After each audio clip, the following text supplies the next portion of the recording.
Y en representación del Partido Popular, esta noche, Pedro González. Buenas noches, Pedro. Buenas noches. Bueno, pues arrancamos ya. Pedro González. Bueno, oír a la izquierda decir que hay que bajar el suflé y que hay que bajar la crispación es como aquello de le dijo la sartén al caso, ¿no?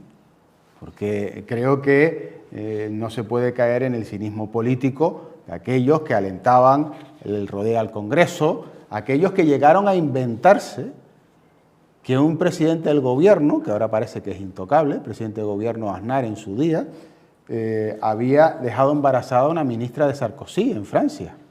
O aquellos que incluso en algunas circunstancias, precisamente del gobierno de Aznar, pues los que militábamos en el Partido Popular tuvimos que sufrir lo que después se llamaron escraches, pero era cuando se nos rodeaba por fuera de nuestras sedes, cuando se nos amedrentaba por el mero hecho de llevar una insignia del Partido Popular en los colegios electorales, o incluso se nos trataba de agredir constantemente, porque eso lo he vivido yo por parte de la izquierda de este país, por parte de aquellos acólitos fanáticos del Partido Socialista. Pero, ¿qué es lo que sucede en esto? Yo creo que ninguno de esta mesa, independientemente de la obligatoriedad que podamos tener como consecuencia de la militancia política, nos creímos que Pedro Sánchez iba a dimitir. Nadie se creía que iba a renunciar. Eso lo teníamos absolutamente claro. Y yo creo que cualquier español con dos dedos de frente sabía que esto era táctica política. Y además que buscaba tres objetivos principales. El primero era cortar la cabeza a cualquier discrepancia interna que pudiera haber. Es decir, todo aquel socialista que no saliera apoyando a Pedro Sánchez estaba ya en el ojo del huracán. Es decir, se quita cualquier tipo de disidencia. No le podía pasar como aquella vez que lo echaron de su propio partido, lo echaron de la Secretaría General y tuvo después que volver con el coche que llevaba, no nos olvidemos, Santos Cerdán conduciendo y Koldo los avales. Que Koldo era el que cuidaba y custodiaba los avales. En segundo lugar, por eso digo lo de Koldo, distraer la atención. Es decir, el Partido Socialista está absolutamente salpicado por la sombra de corrupción. Y ya no nos acordamos de las prebendas a Marruecos y el levantamiento de Locón, que tuvo como consecuencia la muerte de 2 guardias civiles, el caso Koldo, la imputación, la posible investigación o no de las mascarillas en Canarias, de la tercera autoridad del Estado, que era Armengol, o incluso, ¿por qué no decirlo?, ¿qué hace la mujer del presidente haciendo cartas de recomendación para que se contraten a empresas por parte de la administración pública? Porque eso se ha hecho y parece que se está utilizando aquella técnica del nacionalsocialismo, que es sacar una noticia detrás de otra, una noticia detrás de otra, y aquellos principios de que estás conmigo o estás contra mí y que lo que yo digo es verdad, para distraer la atención de todo esto. Y hay un tercer motivo, que es evidentemente la táctica política de unas elecciones que son absolutamente importantes, como son las de Cataluña, y que hace que se olviden las negociaciones que tiene que hacer o el pacto que tiene que hacer entre el PNV y Bildu en el País Vasco, con unas europeas a la vuelta de la esquina. Con lo cual es evidente, y yo creo que a nadie se le escapa, que de los 868 asesores que hay en Moncloa, que eso se paga con esa asfixia fiscal que en este mes nos está tocando a todos los españoles, que de media tiene 4.000 impuestos más, de media, 4.000 euros más, no es que se pague 4.000, sino 4.000 euros más que lo que se pagaba el año pasado como consecuencia de la subida de 69 impuestos desde el 2018 hasta ahora. Pues eso se olvida en este periodo en el que los españoles tenemos que pagar el impuesto de la renta, y con eso se paga, como decía, los 868 asesores de Moncloa, de los cuales 400 están dedicados única y exclusivamente a comunicación, y dentro de los que están dedicados a comunicación hay guionistas de cine. Sí, hay guionistas de cine contratados en Moncloa. Por tanto, esos giros de guión que hace este galán enamorado que tenemos como presidente, pues evidentemente no es de extrañar. Qué frivolidad más grande. ¿Qué pasó? Qué frivolidad más grande. Pero no habló de amor, él no habló de amor. Sí. Y entonces no es un galán enamorado. El político tiene que ser... Vamos a ver, él no se considera a sí mismo guapo. De hecho lo va diciendo. Vamos a ver, yo he dicho galán enamorado. ¿Sabes cómo lo llamó tu ministro socialista de transporte? El PUTO amo. Lo llamó así en rueda de prensa. Desde rueda de prensa, desde el ministerio. Lo llamó así.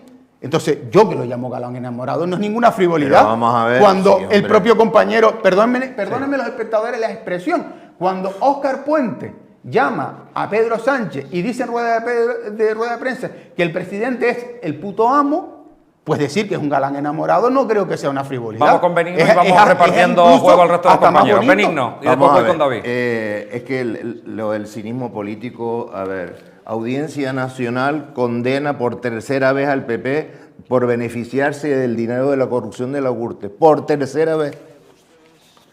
El caso de que tenemos aquí, otro caso más.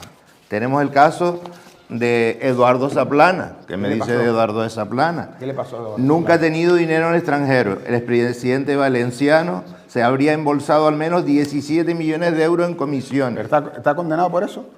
Sí. No, lo digo porque ustedes están defendiendo ahora la presunción de inocencia. Lo pregunto. ¿Está condenado por ese que estás hablando? No, lo digo porque ustedes están defendiendo la presunción de inocencia. Sí, y ustedes están diciendo que no se puede investigar a la mujer del presidente. Entonces, lo que no se puede... Eso sí es cinismo político. ¿Cómo que no se puede investigar? ¿Es cinismo político? Lo que no se puede investigar ¿Por qué? es con noticias falsas, con recortes de periódicos. No, ¿quién ha dicho que es falso?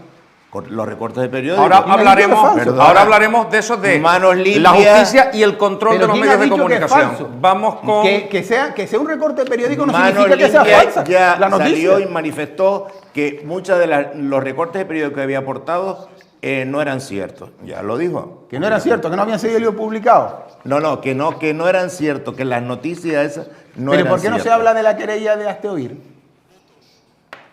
Que es también por malversación, por tráfico de influencia, y esa sí es una querella bien fundamentada, y que está en el mismo juzgado. ¿Por qué de esa no se habla? Y además, ¿qué hizo el juez? El juez cogió y con recortes de periódicos decidió decretar el secreto de sumario. No nos tomen el pelo. Independientemente de que yo no sé cuál va a ser el recorrido que tenga esa instrucción. Ninguno, pero... Sobre todo pero porque el daño ya está hecho. ¿De quién depende? El daño ya está Pero hecho. vamos a ver, es que le estás rápidamente, Pedro. Es que le estás hablando a alguien que durante 13 días constantemente le estuvieron diciendo que estaba imputado por tráfico de influencia, por prevaricación, sin que hubiese llegado la denuncia al juzgado, y que salió la filtración probablemente de quién depende, y que un sindicato afín la fue haciendo, que soy yo el que les habla. Por tanto, el PSOE que utilizó ese argumento a título personal, porque es un tema que me toca a título personal, en el Ayuntamiento del Puerto de la Cruz, no me puede venir otro socialista a decir que no se investiguen las cosas. Y yo jamás me tomé 5 días para reflexionar. Yo no he dicho Ni que yo, no se defienda, que se investigue. Lo que no se ¿Cuántos puede, dirigentes del Partido Popular han sido investigados y la después posibilidad absueltos? de la denuncia contra Begoña Gómez se basa en noticias falsas. Pero te estoy preguntando por las de Hazte Oír. Vamos esa me interesa, ¿no? Felipe David.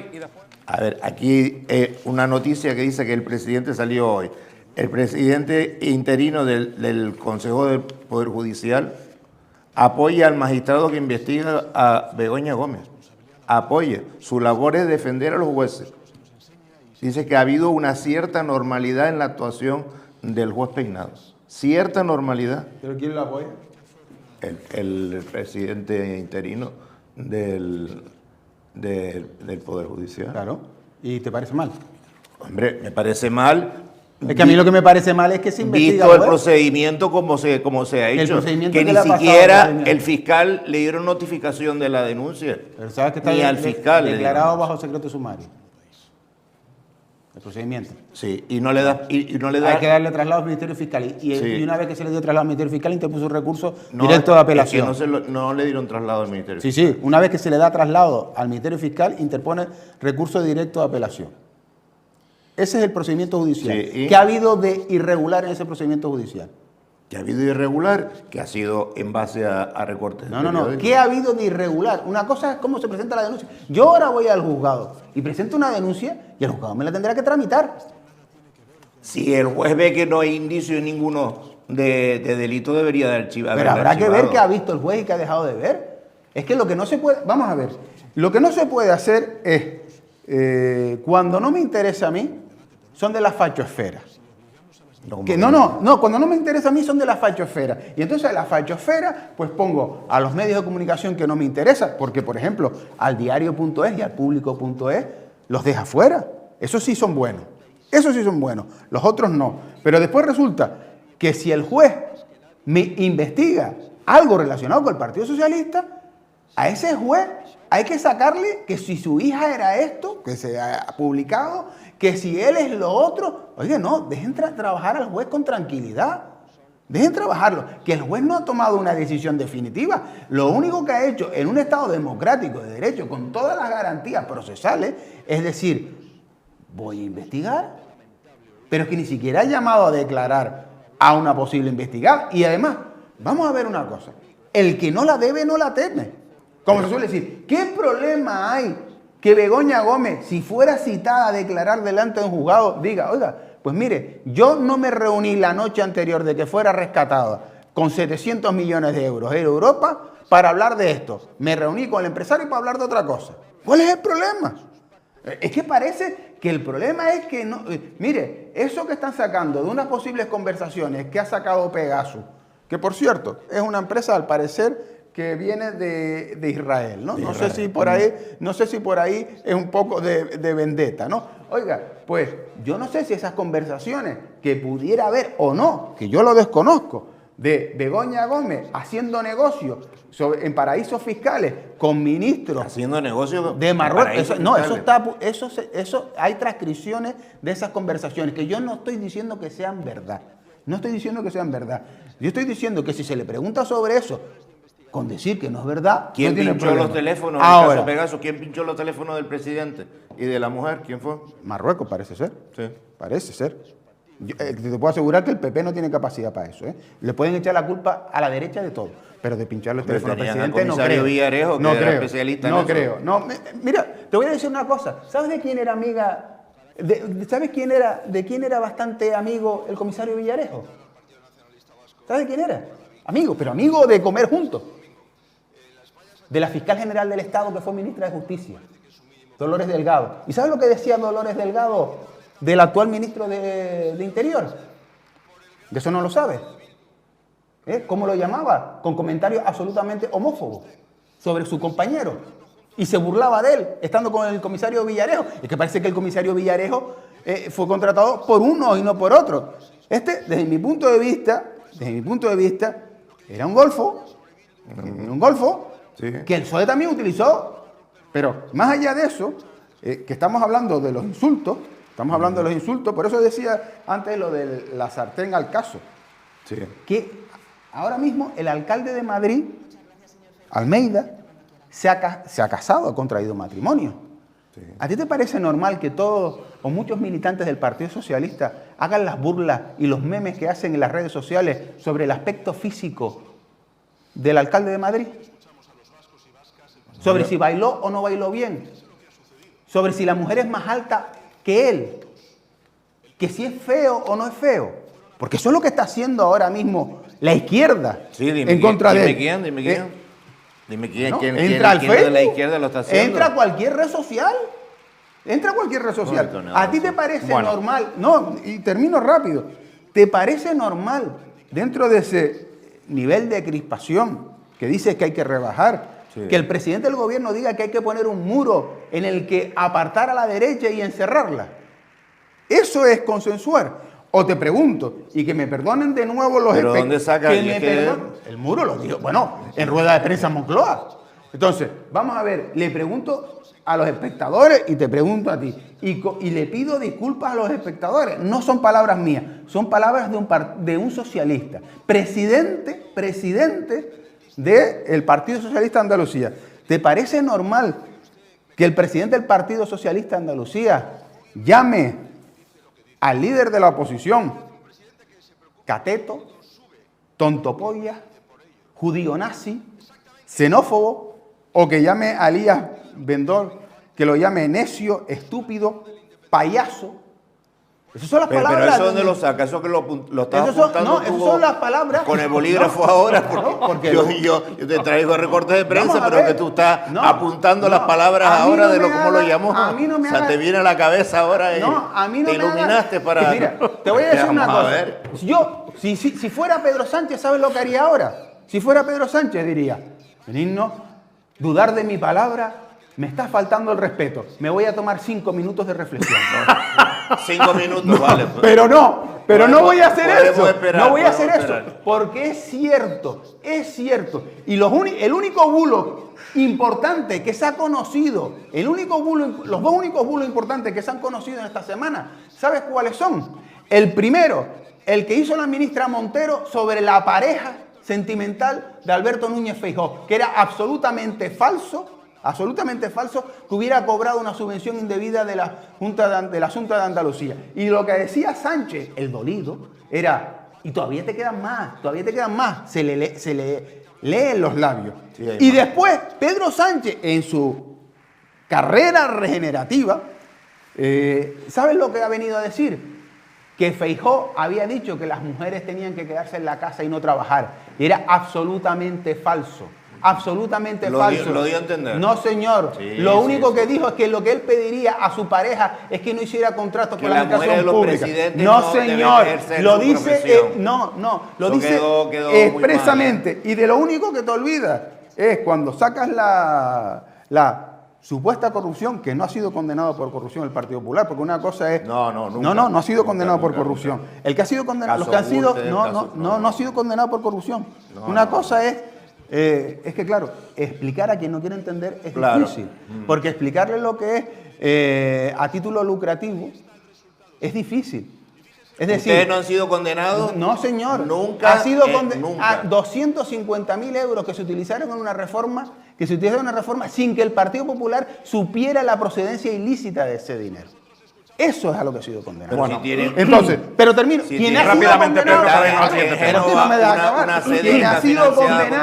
quien ha sido condenado ha sido los dos presidentes nacionales del Partido Socialista, Griñán y Chávez, por desviar 700 millones de euros para crear una red clientelar, una red de votantes en Andalucía. El caso de los ERE, esos son los que han sido condenados. Bueno, hay que tener en cuenta una cosa, ¿no? Lo que ahora se llama ecotasa siempre ha sido denominado como tasa turística. Lo que pasa es que parece que el término eco lo hace más suave. Es como aquello de alguna concejalía que pasó de llamarse urbanismo a ciudad sostenible, ¿no? Para que no sonara tan mal y se adaptara a los nuevos tiempos. Y evidentemente yo creo que el Partido Popular, si por algo se ha caracterizado, es por tener un discurso fiable, por tener un discurso coherente en el tiempo.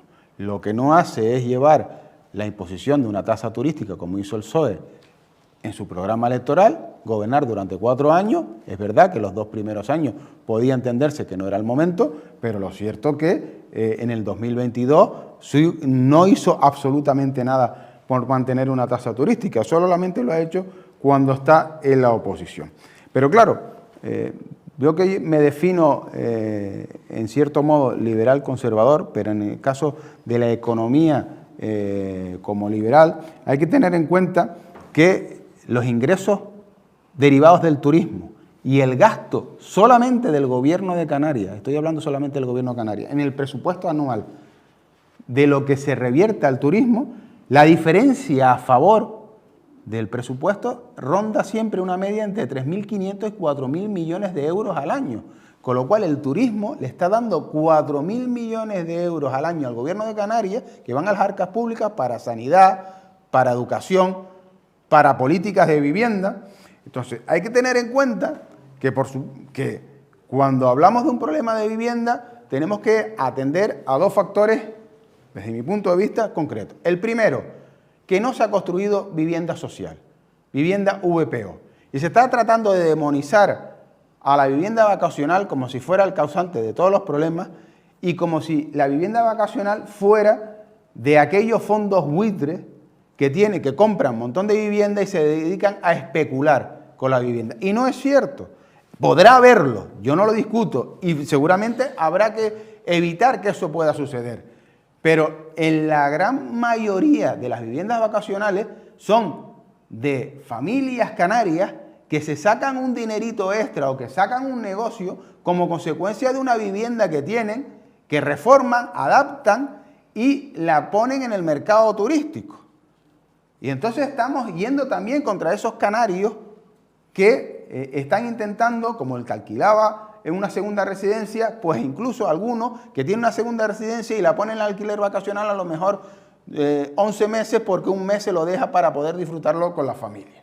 Y el segundo de los aspectos es el mejor acceso a las hipotecas, que eso deviene del gobierno nacional, que no se ha hecho ninguna modificación con respecto a la ley hipotecaria y con respecto al acceso a las hipotecas desde la época de Mariano Rajoy. O sea, aquellos que hablan de favorecer a los ciudadanos, de estar con la gente, no han hecho absolutamente nada para que se pueda tener un mayor acceso por parte de la ciudadanía a las hipotecas. ¿Y por qué digo esto?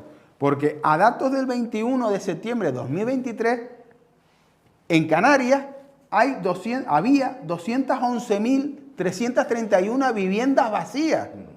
211.000 viviendas vacías, que triplica el número de viviendas que se necesitaría para regular los precios de mercado.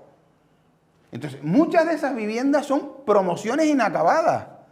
Muchas de esas viviendas son promociones incluso acabadas a las que no se puede acceder como consecuencia de que el canario no tiene posibilidad de acceder a una hipoteca para comprarla.